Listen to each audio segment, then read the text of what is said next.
শুরুতে জানিয়ে দেব, হিজবুল্লাহর হামলায় ক্ষয়ক্ষতির প্রতিবেদন প্রকাশ নিষিদ্ধ করছে ইসরায়েল। জানিয়ে দেব, ব্যাপক হামলার জন্য হিজবুল্লাহকে অভিনন্দন জানিয়েছে কাসামস ব্রিগেড। চলছে ইসরায়েল বিরোধী অভিযান। এদিকে নতুন পথে এগোচ্ছে লেবানন ইসরায়েল সংঘাত, আসছে আঞ্চলিক যুদ্ধের আশঙ্কা। জানিয়ে দেব, ক্ষেপণাস্ত্র হামলায় রয়টার্সের নিরাপত্তা উপদেষ্টা নিহত। সর্বশেষ জানিয়ে দেব, নেতানিয়াহুর কূটনৈতিক চালে বলি হতে যাচ্ছে জর্দান। এতক্ষণ শুনছিলেন গুরুত্বপূর্ণ সংবাদ শিরোনাম। এখন জানিয়ে দিব বিস্তারিত।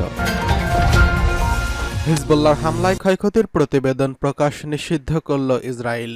ইহুদিবাদী ইসরায়েলের গভীর অভ্যন্তরে লেবাননের ইসলামী প্রতিরোধ আন্দোলন হিজবুল্লাহ যে হামলা চালিয়েছে তাতে ক্ষয়ক্ষতির বিষয়ে প্রতিবেদন প্রকাশ নিষিদ্ধ করছে যুদ্ধবাজ নেতানিয়াহু সরকার।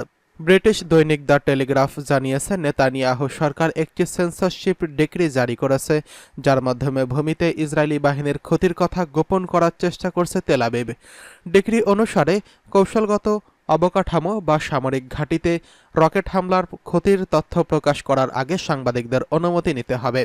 রাষ্ট্র নিয়ন্ত্রিত ব্রিটিশ মিডিয়া বিবিসি জানিয়েছে, লেবাননের ইসলামী প্রতিরোধ আন্দোলন হিজবুল্লাহর মহাসচিব সৈয়দ হাসান নাসরুল্লাহ ইসরায়েলের বিভিন্ন লক্ষ্যবস্তুতে রকেটের আঘাতে প্রমাণ উপস্থাপন করবেন বলে আশা করা হচ্ছে। হামলার কয়েক ঘণ্টা পর লাইভ সম্প্রসারিত এক টেলিভিশন বক্তৃতায় নাসরুল্লাহ বলেন, ইসরায়েলের বিরুদ্ধে যে প্রতিশোধমূলক অভিযান চালানো হয়েছে তার ক্ষয়ক্ষতি ঢাকতে মরিয়া হয়ে উঠেছে নেতানিয়াহু সরকার।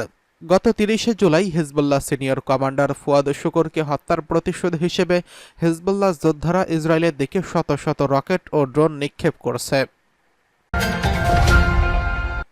এদিকে চলছে ইসরায়েল বিরোধী অভিযান। ব্যাপক হামলার জন্য হিজবুল্লাহকে অভিনন্দন জানিয়েছে কাসামস ব্রিগেড। লেবাননে ইসলামী প্রতিরোধ আন্দোলন হিজবুল্লাহ ইহুদিবাদী ইসরায়েলের উপর গতকাল বড় ধরনের অভিযান চালানোর কারণে সংগঠনটিকে অভিনন্দন জানিয়েছে ফিলিস্তিনের ইসলামী প্রতিরোধ আন্দোলন হামাসের সামরিক শাখা আল কাসামস ব্রিগেড। গত ৩০শে জুলাই হিজবুল্লাহ সিনিয়র কমান্ডার ফুয়াদ শুকুরকে ইসরায়েলি বর্বর সেনারা হত্যা করলে তার জবাবে হিজবুল্লাহ গতকাল ইসরায়েলের উত্তরাঞ্চলে একটি গুরুত্বপূর্ণ লক্ষ্যবস্তুর উপর ঝাঁকে ঝাঁকে রকেট ও ড্রোন দিয়ে হামলা চালায়। হিজবুল্লাহর মহাসচিব সৈয়দ হাসান নাসরুল্লাহ আগস্টের শুরুতে বলেছিলেন, ফুয়াদ শুকুরকে হত্যার পর ইহুদিবাদীর বিরুদ্ধে লড়াই করা নতুন পর্যায়ে প্রবেশ করেছে। রোববার কাসামস ব্রিগেডের মুখপাত্র আবু ওবায়দা বলেন, হামাসের সশস্ত্র শাখা হিজবুল্লাহর অভিযানকে অভিনন্দন জানায় এবং লেবাননের জনগণ ও প্রতিরোধ যোদ্ধাদের মহান আত্মত্যাগের প্রশংসা করে। ওবায়দা আরও বলেন, হিজবুল্লাহর অপারেশন আবারও নিশ্চিত করছে যে ৭ই অক্টোবরের অপারেশন আল আকসা স্টর্মের পর ইসরায়েলের জন্য কৌশলগত বাস্তবতার পরিবর্তিত হয়েছে। তিনি বলেন, প্রতিশোধ থেকে ইসরায়েলের কোনো নিরাপত্তা নেই এবং ইহুদিবাদীর যে কোনো জায়গা থেকে এবং যে কোনো ফ্রন্ট থেকে আঘাত করার ক্ষেত্রে কোনো সীমারেখা নেই।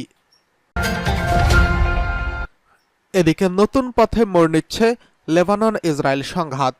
ফিলিস্তিনের স্বাধীনতাকামী সংগঠন হামাসের হামলার জেরে গত বছরের ৭ই অক্টোবর গাজায় সামরিক অভিযান শুরু করে ইসরায়েল।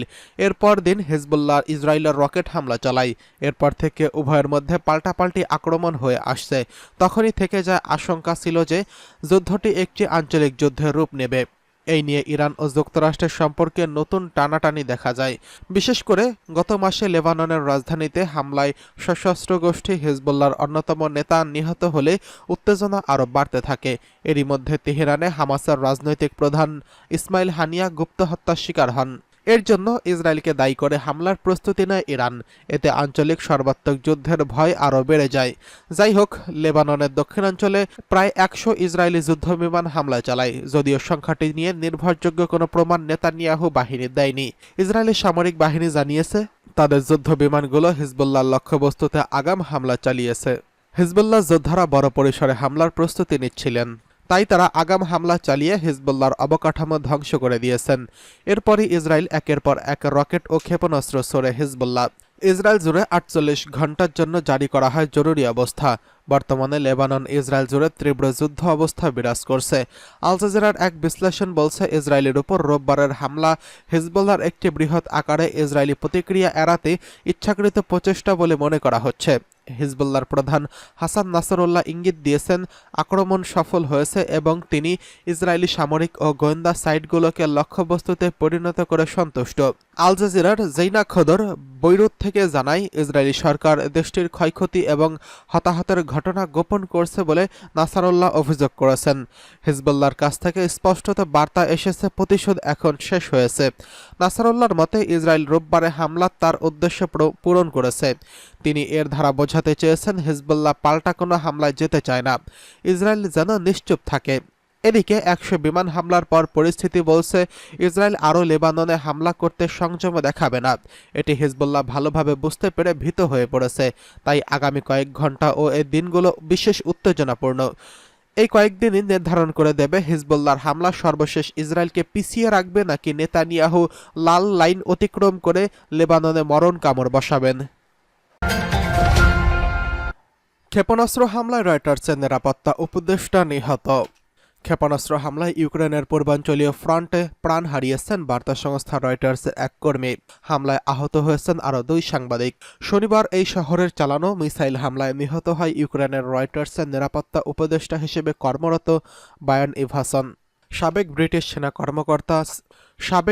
সেনা কর্মকর্তা ছিলেন ৩৮ বছর বয়সী রায়ান। ২০২২ সাল থেকে ইউক্রেনে কর্মরত ছিলেন তিনি। হামলার সময় তার সাথে ছিলেন রয়টার্সের আরও ৬ প্রতিনিধি। হাসপাতালে চিকিৎসাধীন ২ সাংবাদিকের মধ্যে একজনের অবস্থা বেশ গুরুতর। রবিবার এক বিবৃতিতে রয়টার্স জানিয়েছে, আমরা জরুরিভাবে ক্রমোর্তস্ক কর্তৃপক্ষের সাথে কাজ করা সহ আক্রমণের বিস্তারিত তথ্য সংগ্রহ করছি। আমরা আমাদের সহকর্মী এবং তাদের পরিবারের পাশে আছি। ইউক্রেনীয় প্রশাসনের দাবি, সাংবাদিকদের আবাসিক হোটেল টার্গেট করে মিসাইল ছুড়ছে রাশিয়া। তবে এ বিষয়ে মুখ খোলেনি এখনো মস্কো। দেশটির ভূখণ্ডে গণমাধ্যম কর্মীর মৃত্যুতে শোক জানিয়েছে প্রেসিডেন্ট ভলোদিমির জেলেনস্কি। এদিকে নেতানিয়াহুর কুটচালে বলি হতে যাচ্ছে জর্দান। ফিলিস্তিনের স্বাধীনতাকামী সংগঠনের সঙ্গে ইসরায়েল যুদ্ধবিরতি দফায় দফায় ব্যর্থ হয়েছে।